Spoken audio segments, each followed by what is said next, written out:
Pembahasan rancangan Undang-Undang Pemilu atau RUU Pemilu terus mengalami penundaan. Poin ambang batas pencalonan presiden atau presidential threshold disebut-sebut menjadi yang paling alot karena partai pendukung pemerintah seperti PAN, PKB, P3, dan Hanura mengambil peran oposisi dalam penentuan presidential threshold. Mengapa di era Presiden Jokowi, parpol koalisi cenderung berbeda sikap dalam pembahasan RUU Pemilu? Untuk membahas hal ini telah hadir bersama kami di studio Wakil Ketua Fraksi Partai Nasdem, Joni G. Plate. Pak Joni, selamat malam. Terima kasih telah bersama kami. Dan kemudian ada pengamat politik dari Carta Politika, Yunarto Wijaya. Mas Toto, apa kabar? Kabar baik, selamat malam. Selamat malam. Baik, sebelum kita mulai dialog, saya akan membacakan dulu informasi berikut ini. Pemirsa, wawancara Pemret Berita 1 akan kami hadirkan, Claudius Bukan bersama dengan Wakil Presiden Yusuf Kala terkait dengan mengapa pemerintah mempertahankan angka presidential threshold sebesar 20 hingga 25%. Capres ini kan sekarang lagi hangat dibahas tentang presidensial threshold, Pak. Terakhir ada sedikit jalan buntu karena beberapa fraksi yang masih datang dengan posisi yang berbeda ya. Posisi terakhir pemerintah seperti apa, Pak?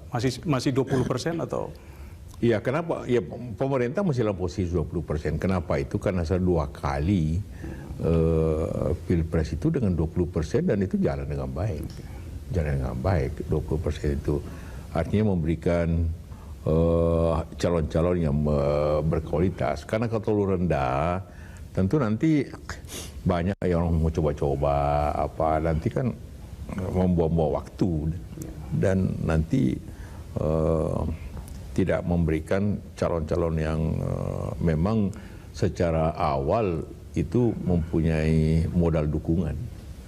Karena itulah pemerintah dalam posisi itu, bukan posisi ingin agar ada kontinuitas sistem. Iya. Walaupun ada argumen bahwa nanti calonnya itu saja, Pak, tidak membuka peluang bagi kandidat lain untuk maju, Pak. Tidak juga, karena kan masih ada 80%. Yang syaratnya kan 20%. Berarti ada, kalau ada satu orang punya 20 atau 25%, masih ada 75% yang bisa mencalonkan calon yang lain, yang baru. Kalau posisi pemerintah tetap seperti itu, sementara banyak fraksi menghendaki lain, Pak. Ini kalau jalan buntu, apa kemungkinan opsi terakhir itu menerbitkan Perpu, Pak? Dalam DPR dan demokrasi selalu ada jalan keluar. Jalan keluar yang mudah dan dipakai sering kita voting. Dan ada penyelesaian. Pak JK, kita break sebentar. Pemirsa, tetaplah bersama Special Interview. Ya, pemirsa, itulah wawancara khusus pemimpin redaksi Berita 1 bersama dengan Wakil Presiden Yusuf Kala. Saya akan langsung memulai dialog. Pak Joni, kenapa partai pendukung pemerintah tidak kompak? Kenapa PAN, Hanura, dan juga P3 memilih opsi 10-15% dalam RUU Pemilu? Nah, ini dia. Ini topiknya aja menarik sekali ya. Koalisi terbelah di RUU Pemilu. Tidak ada terbelah, yang ada itu dinamisnya pembahasan ini, itu yang pertama. Yang kedua, judulnya ini juga yang justru menjadi alasan. Mengapa koalisi terbelah? Karena memang koalisi pendukung presiden itu harus solid dari awal. Namun kebutuhan akan soliditasnya ini itu bukan setelah pemilihan umum presiden, tapi harus diawali dari awal sejak pencalonan presiden.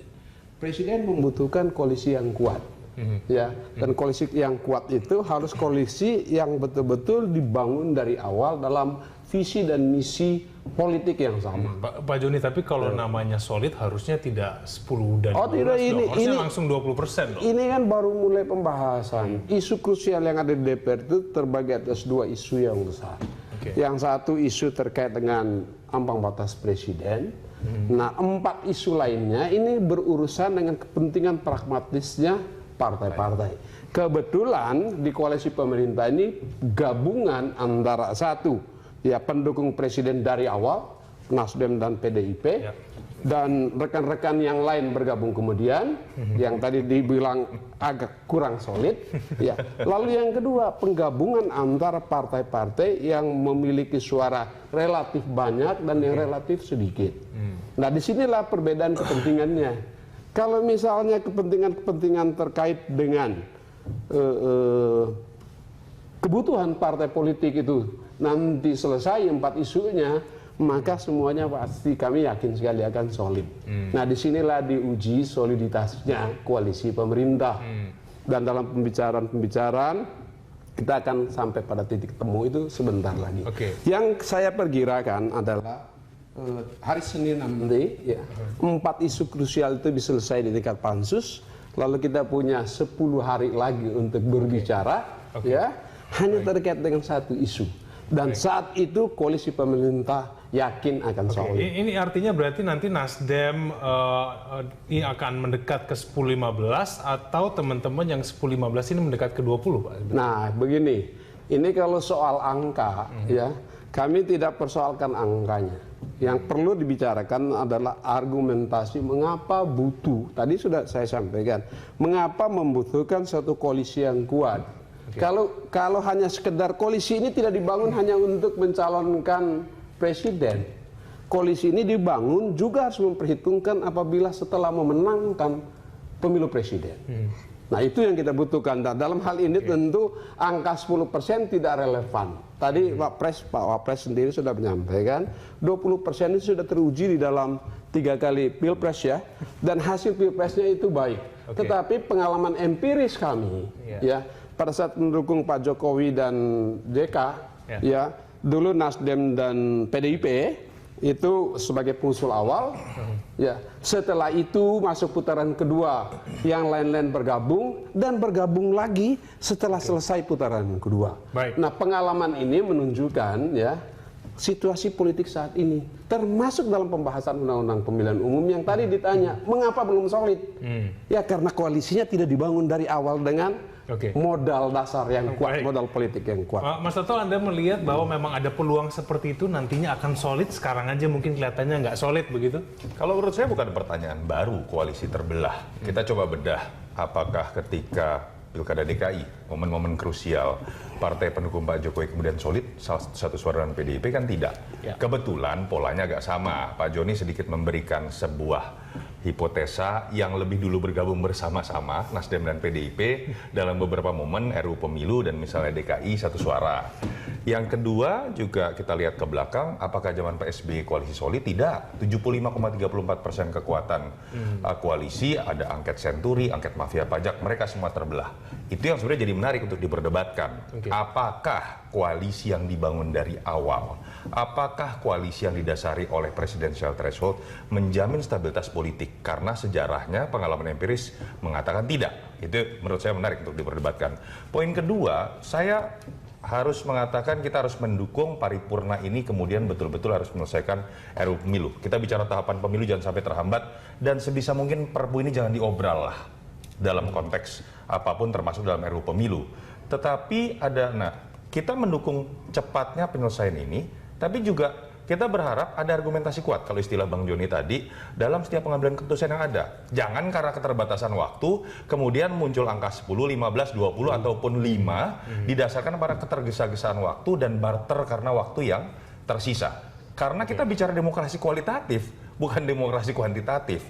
Nah, dalam konteks itu ada beberapa argumentasi yang menurut saya harus bisa dijelaskan. Ketika bisa dipastikan akan ada presidensial threshold, harus dijelaskan kita memiliki sistem pemilu serentak yang sekarang berbeda. Artinya pertanggungjawaban angka presidensial threshold tadi harus didasarkan pada kekuatan parlemen di 2014, 5 tahun sebelum. Tidak salah kalau kemudian ada orang yang mengatakan bahwa itu tidak logis. Bagaimana stabilitas pemerintahan 5 tahun ke depan menggunakan logika kekuatan parlemen 5 tahun ke belakang. Itu yang pertama. Contoh teknis lain, ketika ada partai yang misalnya dimasukkan suaranya dalam presidential threshold karena kekuatan parlemennya dia miliki di 5 tahun sebelum, tiba-tiba partai tersebut tidak lolos di parliamentary threshold di 2019. Logikanya seperti apa? Dia mendapatkan pengakuan secara legalitas di pemilu presiden, tapi dia tidak punya suara sama sekali dalam membangun stabilitas pemerintahan 5 tahun ke depan, karena partai nggak masuk parlemen misalnya. Hal-hal itu yang menurut saya lebih baik kita bicarakan secara kualitatif dibandingkan sekedar berdebat 20 atau 15 lebih baik. Tidak, 20 atau 15 masing-masing memiliki argumentasi tersendiri, tapi ada permasalahan mendasar yang menurut saya harus dijawab terkait dengan pemilu serentak yang saya melihat logikanya tidak perlu lagi menggunakan presidensial threshold. Tapi kan sekarang semua partai kok tampaknya sudah mulai meninggalkan yang 0% kecuali Partai Demokrat, Mas Toto. Ini sekarang akhirnya mendekati semua menggunakan presidensial threshold akhirnya. Nah, ini bagaimana kemudian? Apakah kemudian partai-partai ini tidak menggunakan argumen yang tidak Anda sampaikan tadi, atau seperti apa sebetulnya? Ada kepentingan lain sebetulnya dalam penggunaan presidensial threshold ini? Saya terus terang harus mengatakan dengan sederhana, mengapa ingin mempertahankan logika presidensial threshold pada titik nol ketika pemilu serentak. Ini bukan berbicara mengenai masalah ketika lebih banyak jumlah calon presiden, demokrasi kita akan berkualitas. Saya tidak setuju dengan pandangan itu juga. Demokrasi berkualitas akan ditentukan oleh calon yang berkualitas, bukan calon yang banyak. Dan itu akan ditentukan oleh mekanisme internal partai-partai. Itu berbeda wilayahnya. Tapi yang harus dilihat adalah bagaimana kemudian bargaining position presiden akan berbeda. Kalau saya melihatnya. Kalau Anda berbicara mengenai menguatkan sistem presidensial, berarti Anda ingin menguatkan posisi presiden sebagaimana mestinya. Kalau Anda ingin menguatkan sistem parlemen, Anda menguatkan posisi parlemen sebagai sentral dari kekuasaan. Nah, yang kita lihat kan selama ini kan misalnya dalam konteks 5 tahun lalu, 10 tahun lalu, ketika calon presiden siapapun dia, dari awal sudah terikat dengan presidensial threshold 20-25%. Yang terjadi adalah logika bagi-bagi kursi, dan calon presiden dari awal sudah kalah posisinya dengan partai-partai. Berbeda ketika koalisi akan terbentuk ketika presiden sudah terpilih dalam pemilu serentak, otomatis dia harus membentuk pemerintahan, otomatis juga kok dia akan menjadi gula yang manis yang akan diperebutkan oleh partai-partai untuk bergabung dengan pemerintahnya. Koalisi akan terbentuk dengan sendirinya, tapi bargaining position dari sang presiden akan berbeda dibandingkan dengan dia terikat awal di presidensial threshold. Pak Joni, kenapa sih kok ngotot sekali dengan 20% ini? Jadi begini ya, betul sekali tadi. Tapi saya tidak ingin terjebak ke dalam argumentasi dan opini konstitusionalitas. Ya. Tidak, karena kewenangan penafsiran terhadap Undang-Undang Dasar itu kita serahkan sepenuhnya kepada Mahkamah Konstitusi. Apapun keputusan Mahkamah Konstitusi, ya itulah final dan mengikat yang harus diikuti. Nah, saat ini pada saat terjadi pergeseran dari tanpa ambang batas ke persentase dengan ambang batas, berarti meninggalkan semua argumentasi dan perdebatan konstitusionalitasnya undang-undang ini nanti. Bahwa itu nanti ditinjau melalui judicial review di MK, kita tunggu nanti apa keputusan MK. Itu yang mau pertama mengambil ya. resiko itu? Bukan mau mengambil resiko, karena memang masing-masing punya argumentasi yang punya dasar masing-masing. Tadi Mas Toto sampaikan bahwa pemilu presiden itu dilakukan terlebih dahulu baru membangun koalisi. Dalam konteks parlemen, sistem ketatanegaraan parlementer itu kuat pasti. Karena presiden atau perdana menteri datang dari parlemen. Tapi dalam konteks Indonesia, ini bukan presidensial murni yang mempunyai power yang luar biasa, tidak. Banyak kewenangan-kewenangan eksekutif yang justru dikonsultasikan atau harus disetujui melalui parlemen. Dari presidensial sistem kita juga bergantung pada relasi yang kuat dan dukungan yang kuat oleh parlemen. Undang-undang APBN aja sederhana, dan banyak keputusan-keputusan lain. Nah, karena itu kita membutuhkan satu soliditas koalisi. Ya tadi disampaikan bahwa dulu Pak SBY mempunyai banyak koalisi yang kuat, Pak Jokowi tidak, tapi di awal lalu kemudian mempunyai. Inilah leadershipnya pemimpin. Nah, kalau dari awal kita sudah mempunyai posisi koalisi yang kuat dengan leadership yang kuat, ya, maka disitulah kita harapkan pemerintahan yang efektif dari sistem presidensial kita yang bernuansa parlemen. Baik, Mas Toto, menurut Anda kenapa kemudian akhirnya beberapa partai yang sebelumnya ngotot 0%, tapi kemudian akhirnya bergeser juga ke 10-15, dan mungkin mereka berharap bahwa nanti Nasdem, PDIP juga akan turun.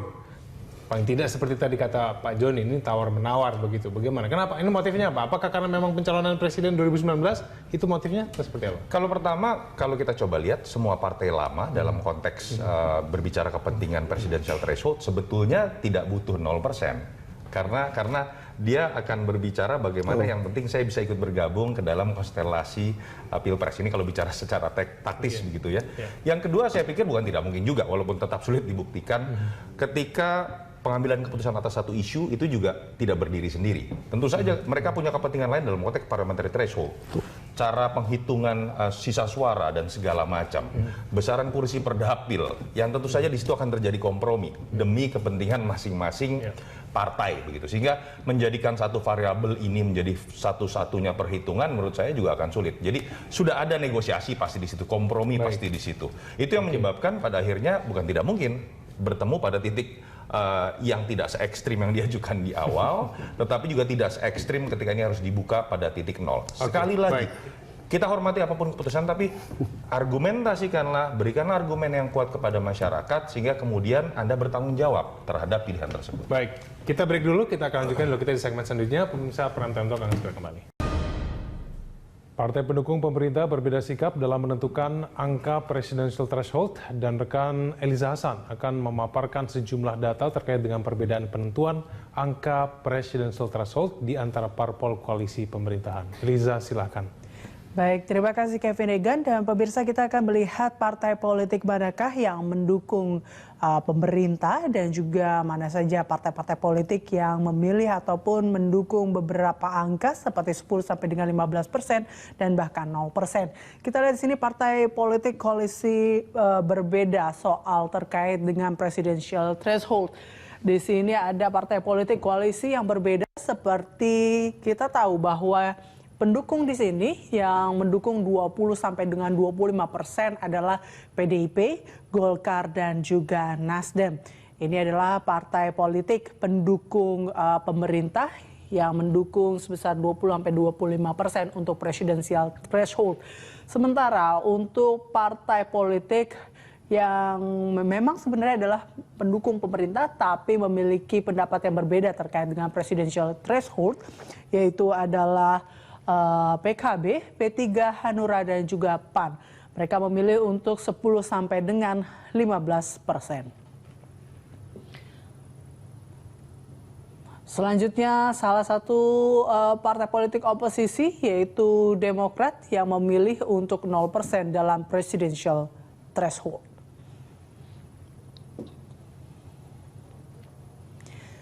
Dan kemudian kita lihat untuk dua partai seperti PKS dan juga Gerindra menghendaki presidential threshold di angka 10 dan juga 15%. Selanjutnya kita ketahui di mana maju mundur terkait RUU Pemilu ini tidak berjalan dengan mulus karena rencana ketok palu RUU tersebut selalu terharang karena perbedaan pendapat antara partai politik. Kita lihat di sini, di mana pada 28 April 2017, Pansus RUU Pemilu menargetkan pembahasan RUU rampung pada 28 April 2017. Namun ditunda hingga 18 Mei karena banyak yang belum dibahas atau DIM yang belum dibahas. Selanjutnya pada 18 Mei 2017, voting sejumlah isu krusial dalam RUU Pemilu yang dijadwalkan dilakukan pada rapat paripurna DPR ditunda dan voting batal karena pemerintah meminta penundaan hingga tanggal 22 Mei. Dari 18 Mei lalu menuju 23 Mei, di mana voting yang rencananya digelar pada 22 Mei ditunda ke tanggal 23 Mei. Pansus bertemu pemerintah untuk membahas 19 isu krusial terkait RUU penyelenggaraan pemilu, termasuk presidential threshold. Kemudian ditunda lagi sampai ke 31 Mei, di mana pembahasan RUU Pemilu masih berlanjut seputar 5 isu krusial. Pansus tidak sepakat terhadap isu-isu tersebut. Dari Mei kemudian berlanjut lagi, mundur lagi hingga ke bulan Juni, 8 Juni 2017, di mana Pansus RUU Pemilu dan pemerintah membahas 5 isu krusial dalam RUU Pemilu, di mana sebelumnya Pansus berjanji agar 5 isu krusial tersebut disepakati di internal Pansus, namun deadlock. Dan tentunya kita berharap maju mundur ini ataupun tidak ada lagi kata mundur untuk RUU Pemilu, dan pada 20 Juli ini semua sudah selesai terkait paling tidak presidensial threshold ini sudah harus ketuk palu. Kembali ke Anda, Kevin Egan.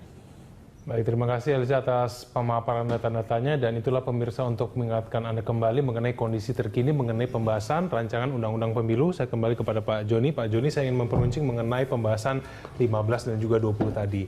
Publik mengetahuinya bahwa partai-partai sebelumnya 0, lalu kemudian bergeser kepada 15, dan kemudian Nasdem, PDIP, dan juga Golkar tetap pada 20%. Publik menganggap bahwa ini sudah bagian jadi negosiasi sebetulnya dari PAN, Hanura, dan juga P3 itu bergerak ke 10-15. Nasdem melihatnya ini bagian negosiasi apa bukan sebetulnya Pak Joni?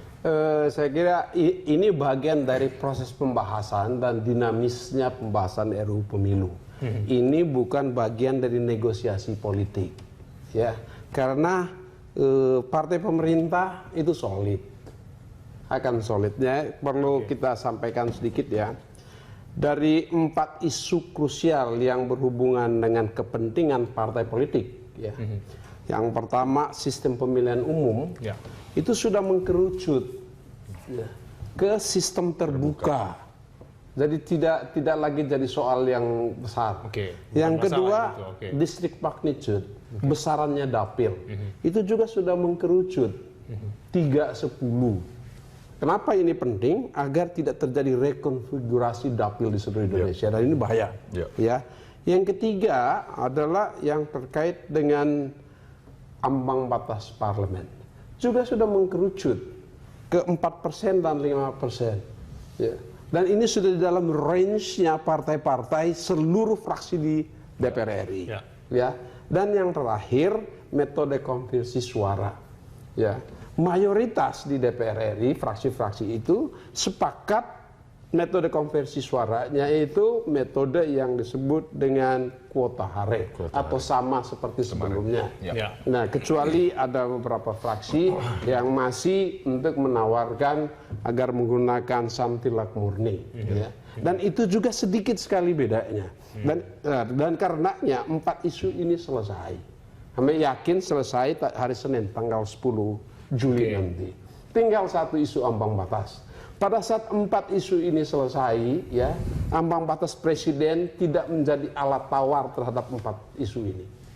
Dan disitulah soliditas koalisi akan terbentuk, terwujud. Tetapi dalam demokrasi Indonesia, terlepas dari peluang yang ada dalam Undang-Undang MD3 yang memungkinkan untuk dilakukan melalui voting, ya, maka kami khususnya Nasdem, ya, bersama rekan-rekan dari koalisi pemerintah tentu selalu, ya, mengajak serta untuk kita terlebih dahulu utamakan musyawarah untuk mufakat terkait isu yang penting ini, yaitu isu tentang pemimpin kepala negara sekaligus kepala pemerintahan.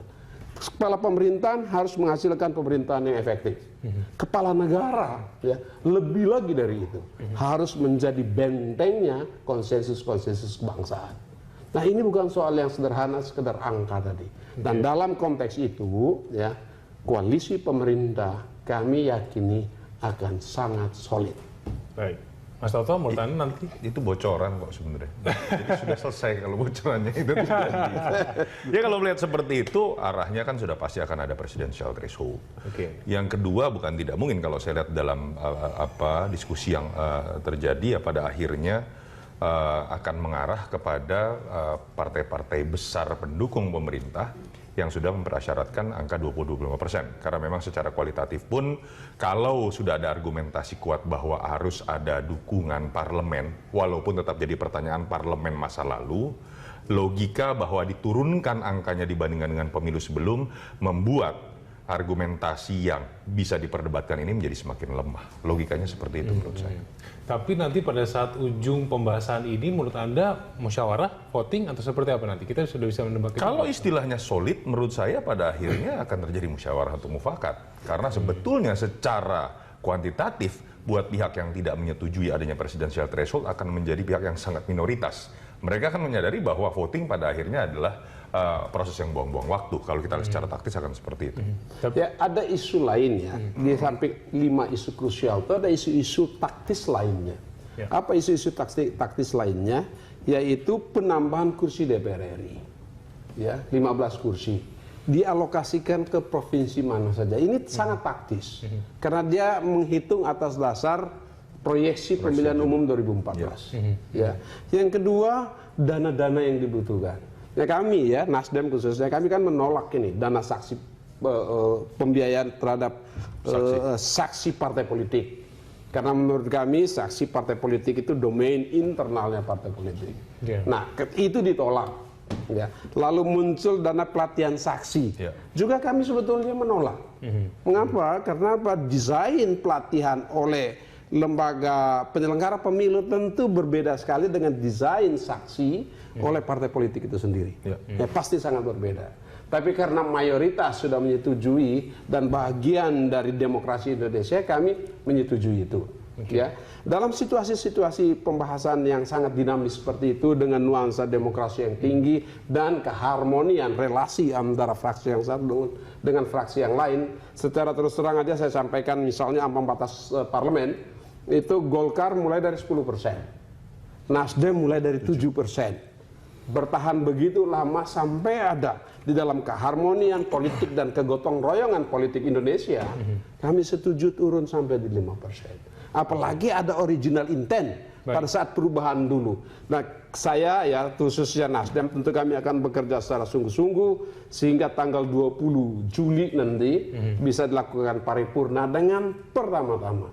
Ya, secara taktis sudah disampaikan oleh Mas Toto tadi bahwa keputusan yang berhubungan dengan pentingnya mencari pemimpin nasional kita, selesaikan itu secara musyawarah mufakat. Baik. Nah, ini yang harus disampaikan kepada publik. Baik, kita break lagi. Pak Joni, pemirsa Pranita akan segera kembali.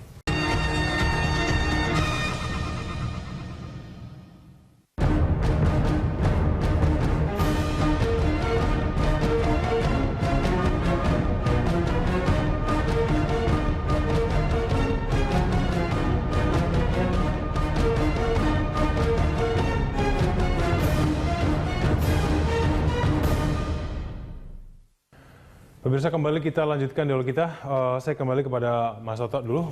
Mas Toto, kalau misalnya memang nanti diperkirakan bisa saja musyawarah mufakat, ini kunci untuk saling meyakinkan itu kira-kira nanti di mana sebetulnya kunci untuk meyakinkan? Sulit. Untuk menarik ke 20 sampai 15? Kita berbicara mengenai kesepakatan yang disebut dengan musyawarah mufakat dalam proses politik, itu ada di panggung belakang. Tidak bisa kita berikan analisis di panggung depan. Yang sedang terjadi adalah proses-proses yang terjadi sekarang menurut saya. Dan kalau kata kuncinya adalah berbicara mengenai misalnya soliditas, mengenai partai pendukung koalisi yang seperti dibocorkan sedikit-sedikit menurut saya dari tadi oleh Bang Joni, menurut saya sekarang sudah terjadi. Artinya kan kita berbicara hal-hal yang selama ini hanya bisa dibicarakan di atas kertas koran-koran, di media-media pada lapisan permukaan saja. Jangan-jangan misalnya ketika media selalu membahas apakah presiden perlu turun tangan atau tidak, jangan-jangan sudah terjadi pembicaraan dengan kepala eksekutif yang akan jadi calon terkuat juga misalnya, sekaligus pemimpin koalisi tanda kutip begitu kan.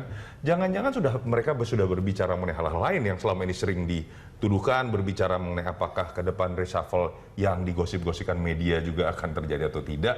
Kita tidak tahu. Itu lagi-lagi proses-proses di panggung belakang yang katanya biasanya itu yang menentukan keputusan, tapi lagi-lagi sulit untuk dianalisis. Jadi menurut saya sih sudah ada pembicaraan yang tentu saja itu kan sudah terefleksi juga dari bagaimana keputusan di 4 poin lain, istilah Bang Joni tadi, sudah mengkerucut pada sebuah harmonisasi. Sudah ada pengorbanan-pengorbanan yang dilakukan oleh partai-partai tertentu yang sangat punya kepentingan. Misalnya, partai besar sangat senang dengan parliamentary threshold 10%, karena otomatis baik partai terbuang, dia akan mendapatkan sisa suara dengan cuma-cuma misalnya. Dan ketika kita sudah lihat harmonisasi di 4 isu yang sensitif lain sudah terjadi, menurut saya sebenarnya keputusan secara bulat sebenarnya secara mayoritas, bukan bulat ya, itu sudah terjadi. Kalau berarti sempat terucap dari Mendagri Cahyokumolo pemerintah akan menarik diri di rancangan undang-undang pemilu ini, berarti itu tidak akan terbukti? Atau? Iya, refleksi dari apa yang diucapkan oleh Pak Cahyo, kalau betul istilah dari Bang Joni partai koalisi pendukung tetap solid sebetulnya kan juga adalah refleksi dari suara partai pendukung. Ya artinya menurut saya kalimat itu harusnya tidak akan terrealisasi ketika sudah ada kalimat dari orang seperti Bang Joni yang mengatakan solid. Berbeda dengan kalimat ini mungkin belum muncul sebulan lalu. Gitu. Baik. Kita saat ini sudah tersambung melalui sambungan telepon dengan anggota Komisi 2 dari fraksi Partai Persatuan Pembangunan, Pak Ahmad Baidowi. Pak Ahmad Baidowi, selamat malam. Malam, Mas. Pak Ahmad Baidowi, kenapa kemudian P3 ini tidak berbeda dengan partai pendukung pemerintah? Paling tidak terpecah nih, ada yang kemudian mendukung 20-25, tapi kemudian P3 saat ini di 10 dan 15. Jadi begini, P3 memahami keinginan dua pihak yang berbeda gitu. Maka kami mencoba menawarkan jalan tengah. Kalau misalkan kembali kita melihat bagi P3 perdebatan apakah presidential threshold relevan atau tidak itu sudah selesai. Karena di DIM P3 di awal justru P3 menginginkan syarat calon presiden itu adalah 25% kursi atau 30% suara. Itu di DIM kita, tetapi karena perjalanan dinamika politik terjadi sedemikian rupa dan cenderung tidak adanya titik temu antara dua kutub yang berbeda dalam hal memahami angka presidential threshold, maka kita mencoba menawarkan jalan tengah.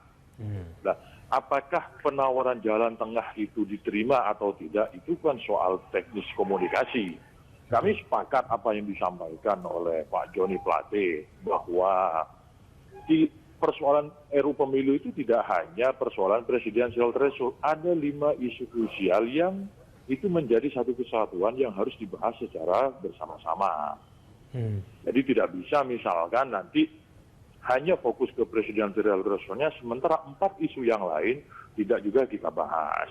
Maka ayo kita berkompromi seperti apa pembahasan terhadap 5 isu krusial ini. Nah, itu yang coba sedang kita jajaki. Mudah-mudahan dalam 2 hari ke depan ini ada progres-progres yang cukup signifikan. Gitu. Oke, berarti kalau misalnya jalan tengahnya tidak diterima, berarti P3 akan ke 20 begitu ya Pak Ahmad ya? Nah, itu nanti kita kan tidak mendahului proses yang ada gitu kan. Soal hasil itu nanti, tapi paling tidak proses mencapai kompromi itu terus kita lakukan gitu.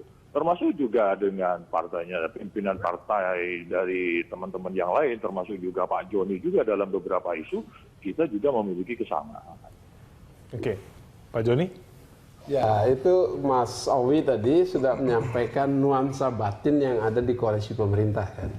Kan itu. Bahwa di koalisi, koalisi pemerintah itu kegotong royongan politik itu betul-betul ingin diwujudkan untuk semua kepentingan partai politik ya dan kepentingan bersama untuk negara. Nah, ini yang proses ini sedang berjalan. Dengan dasar seperti itu dan pembicaraan kita tadi disampaikan Mas Toto ya, komunikasi politik, lobbying dan seterusnya itu berjalan secara intensif. Ya, terus-menerus bertukar pikiran dan ada satu situasi di mana pembicaraan itu beranjak ke satu titik simpul yang sama. Titik simpulnya apa? Kepentingan demokrasi yang lebih dinamis, demokrasi yang lebih hebat untuk Indonesia, demokrasi dengan gaya silaturahmi politik yang menyenangkan itu diwujudkan. Di sisi yang lain ya mampu menghasilkan pemimpin negara yang berkualitas dengan pemerintahan yang efektif. Nah, ini yang sedang dibicarakan, sedang didiskusikan. Disitulah titiknya. Justru di suatu saat tertentu nanti ya ambang batas presiden justru mungkin perlu naik.